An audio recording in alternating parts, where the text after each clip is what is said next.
I recently discovered a collective misunderstanding we're making, specifically with the word success. And I think that this misunderstanding and misapplication is a big reason why many people are going to die by suicide, to be blunt with you. And I just want to clarify it because maybe you're one of those viewers who's at risk. And I think that maybe understanding this could allow you to choose to live, right? Because it's not entirely your fault if this is an emotion you find yourself in, if this is a position you find yourself in. And I really think that clarifying this could ease a lot of the suffering that many people find themselves enduring. So this is a writing that I put in the second book, my second book that I'm working on. I'll just go into it and then I'll share some thoughts on it and hopefully give some clarity. So the word success comes from the Latin word succedere, which means to come close after. The Latin language didn't have the full suffix, but in English, that suffix means characterized by. So successful, if broken down to its constituent elements, means something like characterized by that which comes close after. To make this more acceptable to you, notice how it shares the same root word as succession. So when things happen in succession, it happens one after the other. Steph Curry shot threes in succession. That sentence isn't saying he made the shot or he missed the shot. It's simply saying he did it one after the other. So success is about things happening one after the other, if we were to use the true definition of that word. And if we were to use the true definition of that word, then any story which is identified as a particular sequence of events bundled together forming a narrative, then it could be viewed as successful because a story is one event happening after another. And this would be accurate to the etiological definition of the word successful, which, when broken down, means something like characterized by that which follows close after. But that's not how we as a collective use that word. We've bastardized the meaning of success and successful to be synonymous with achievement or to conquer. But this betrays the true meaning of the word. Success from its Latin origins isn't about a singular moment of glory. It's not about winning, and it isn't about separating yourself from others. Success, by its true definition, is about what's coming next. And this definition isn't positive or negative in connotation. It applies more to a process rather than an outcome or a result. Time doesn't move backwards, it only moves forward. We live in the present moment and have the present moment as our vessel, sailing us from one moment to the next, one experience to the next, one lesson to the next. In a very real way, by simply living and existing, we're embodying the very spirit of success's true definition, which is defined as being characterized by that which comes close after XYZ. Being successful isn't about something you attain, acquire, or achieve. It's the nature of your very being and who you are in essence. Even in your deepest failures, your darkest moments, and heaviest insecurities, when you take one breath to the next, when you choose to continue the story, you're being successful. And that's the writing. And I really feel like this year, end of 2024, beginning of 2025, I thoroughly started to see our society really has fetishized materialism and prestige, social status, and these things that just aren't normal. Our society is by no means structured in a it's just not well. It's sick. Society is sick right now, and I think a lot of people, when they approach people who are suicidal or who are depressed, they approach them asking, "What's wrong with you?" But if you're in a situation where the appropriate response would be depression, then is there anything wrong with you? Is there a problem, or are you normal? Are you a normal person having a normal reaction to a terrible situation? I think that the people who perhaps are joyful and happy in a sick society may be the sick ones. If you don't have that natural depressed, saddened response when you see the reality of things, then you might be the one with a mental health problem, right? Is basically what I'm saying. So to continue on this point is, when you have someone who's considered successful, right? Someone who's wealthy, the very foundation of their positive emotions comes from the fact that they're doing better than other people. So that identity of being wealthy, of being rich, it's not something that stands alone. It's reliant on someone being inferior and reliant on you being superior. In that sense, you are reliant on the people, the very people that you're looking down upon, the very people that you talk so badly about and think so badly about. They are the ones enabling, allowing you to feel good about yourself, because without them, you don't have that identity. It just simply doesn't work. And I think that there are people who have objectified themselves so thoroughly that if they weren't in a position of superiority, they don't know who they are. Right. And so it's like there are people out there who, because they're not in tune with themselves, because they haven't developed that self-sustaining identity, they have to dunk on other people to look like someone, to be someone, right? And it's very safe doing that. It's very safe to say, oh, I'm a winner, I'm rich, I'm jacked, I'm in shape. Those are all very safe things to identify with, but all of them are, all the safest things to identify with are dependent on someone being beneath you. And in that sense, they're very fragile. They're very weak. They're weak identities. Not only that too, but it's almost self-defeating, particularly with ambition. And I have thoughts on ambition that I'll share probably in a separate video. But someone who's ambitious, I've seen a lot of content from people who have achieved material success, and they talk down on people who haven't. They say that like they're a problem and their laziness needs to be, eradicated, right? Laziness needs to be eradicated. And the people with these terrible mindsets, they look down and they talk down on all these people with these terrible mindsets, not realizing that their very mission it's self-defeating. It shows self-hatred, because if you were successful in eradicating people's laziness and eradicating their poverty, who would you be? What would that mean for you? You wouldn't be anyone, because these people's existence is what allows you, they provide the contrast for you to be seen as spectacular and for you to be seen as someone worth celebrating. And for the people who are lost and don't understand intrinsic value, they're going to cling to that illusion and they're going to say, oh yeah, he's great. He's amazing. He's spectacular. It's like if you were in a fight and you beat your opponent, the only reason why you're seen as a good fighter is because you had someone to go up against. And so the people who are ambitious and they talk down on the lazy, it's like on one hand, you could view them as your opponent, your opposition, but in a very real way, they're also your collaborator. Without them, you don't have the opportunity to shine. You don't have the chance to be seen as worthwhile. If that's something that you're pursuing, right? That it's not exactly obvious to me that it's, and this is the big point that I was trying to get to, and I'm glad that somehow I landed here, is it's not, I don't think it's normal to strive for that. I don't think that I don't think it's reasonable to assume that the default is to want to be superior to other people. I don't think it's right to assume that the default is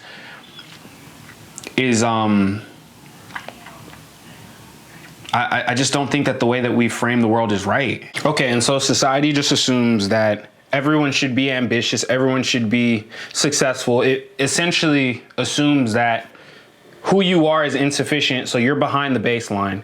And you need to do something with your life in order to close this gap so that you are at peace, so that you can reach peace, so that you can get here, which is where you're supposed to be. And I think that there are some people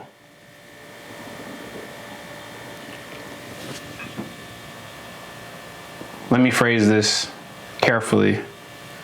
I think we're all different, and there are some people who are going to find that situation empowering, and it will drive them to act.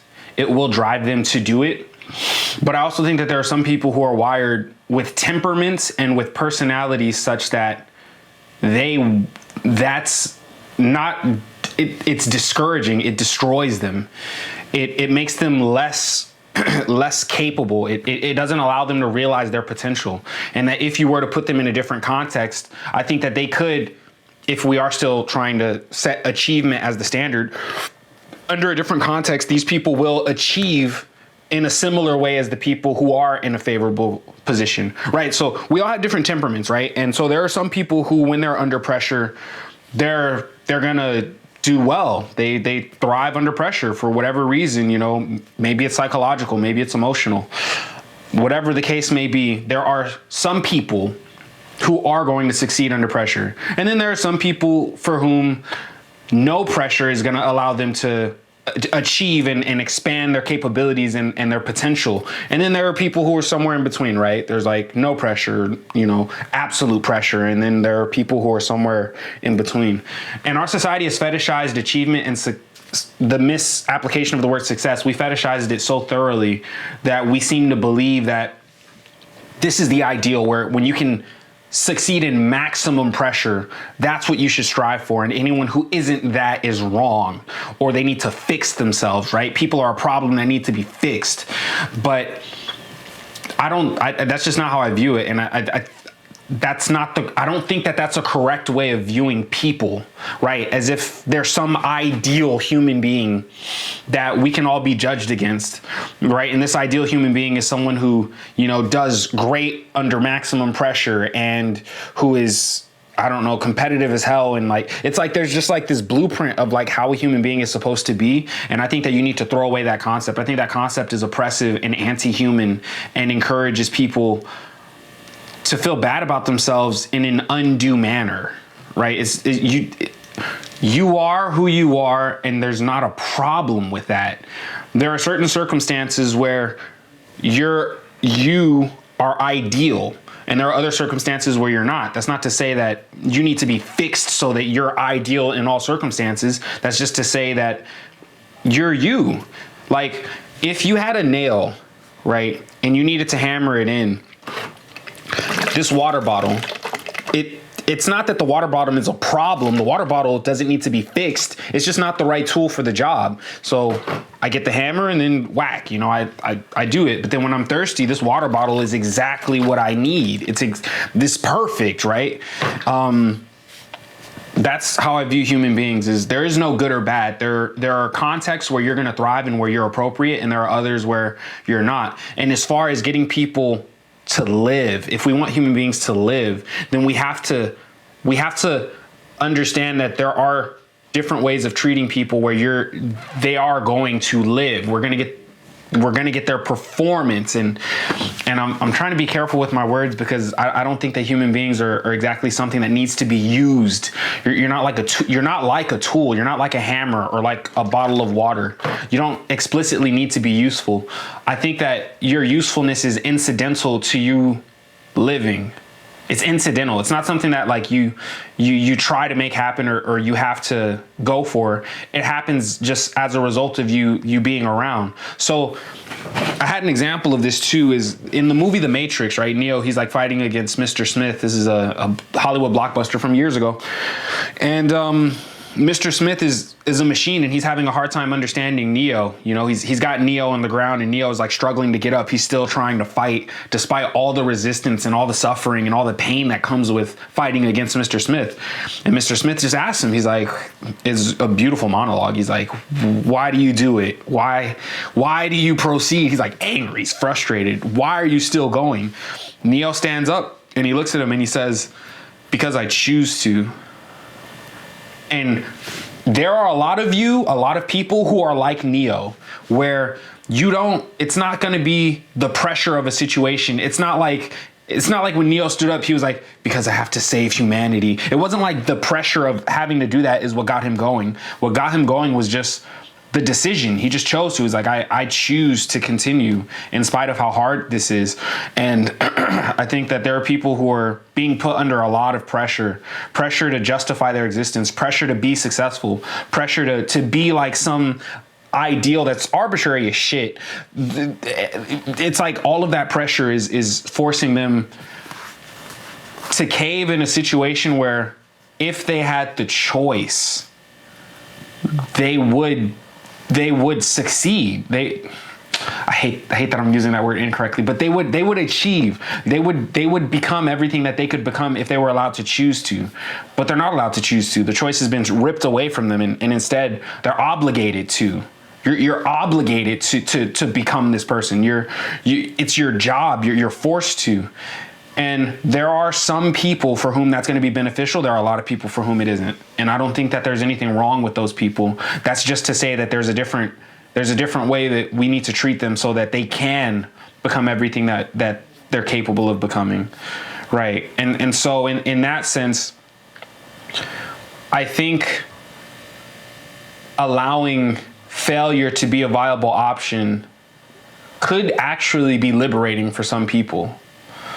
Right. So if it's like you're good how you are, and if you, just using fitness as an example, you're good how you are. If you choose to go to the gym and get muscles, that's cool. Like that's a journey. That's an adventure, right? You'll learn a lot. You'll learn how to lift weights. You'll learn how to eat. You'll learn how to take care of this temple. That's really cool. But if you choose not to, that's cool. Like, that's cool too, you know? We love you, and you're still going to be fun to hang around, and you can still witness some beautiful things, and having you in the room is still going to add to the energy of the room. You can still crack jokes that people are going to resonate with. Your smile is still going to brighten someone's day. You can help someone feel understood and listened. Your presence adds to things. But if you're not jacked, then like, that's fine. You don't have to be. If you're not rich, then like, if you choose to go the entrepreneurial route, right, using that as an example, you'll learn how to communicate with people. You'll learn how to navigate high and low emotions. You'll learn sales. It'll improve you in notable ways. But if you choose not to go the entrepreneurial route, okay, like, you're still good. You're okay. You don't have to do these things. And I think the human being is built such that under those circumstances that a lot of people fear others would become lazy and they would choose not to do anything. I think it's the opposite. I don't think that pressure is the only motivation. It's not the only reason why we act and do things. And it's like Neo versus Mr. Smith. Sometimes we do things because we choose to. Sometimes people are going to be productive because they choose to be productive. Someone is going to learn how to work out and they're going to want to help others learn how to work out because they choose to, not explicitly because they need to pay bills or because they need to feed themselves. Some people are going to be curious about the world and they're gonna figure out physics, and they're gonna create inventions, not because, you know, the world needs it, but because they choose to. And so I don't think necessity and need I don't think they have a monopoly on action and motivation. People have an intrinsic value, and they are worthy without necessarily having to display it. You don't need the contrast from someone else in order to display your wonder and your magnificence. I don't think that needs to be contrasted against somebody. I think that positions of superiority and inferiority, how we view them as like a ladder, one's underneath and one's above, and there are levels, right? We like try and like make it seem as if there are levels. I view it more like this ladder that we're viewing is actually, it's on the floor. It's not like people are above one another. It's more like we're all in different places. And that's not to say that one person's position is better than the other. It is to say that they're different. And Thomas Sowell, he has a quote where he says, there are no solutions, there are only trade-offs. And I think that that's deeply true, is there are trade-offs such that the homeless person is in some ways in a more ideal circumstance than the person with material wealth. There are aspects of their situation that's better, right? And I think business and marketers really do a good job of encouraging people to be insecure. And they do a really good job of selling people on the idea that one position is in fact better than the other. And that's not to say that, you know, being homeless isn't a tragedy, and that's not to minimize the discomfort of being homeless. I'm well aware of how deprivation just hurts, the pain of deprivation, and the peace that comes with material security. I mean, I see all of those things, but I'm just saying that there are pros and cons to both, and to try and diminish someone's humanity because they find themselves in a particular circumstance, I don't think it's beneficial. I don't think that's helpful. I think it's anti-human. And furthermore, I think it's foolish. I think is a good word for it. I think it's foolish to allow yourself to be bolstered and to feel like you're greater than you are because you find yourself in a circumstance that many would deem as more favorable. You know, I think I'm going to end the video there. I'm really struggling with articulating these ideas, but I hope that it came across. Is the big thing that I was just trying to say is we're misusing the word success completely. Okay, just full stop. And if we were to use the true definition of success, many of us are successful just by choosing to stick around and breathe. And by staying, we're allowing life to unfold and for events to happen one after another.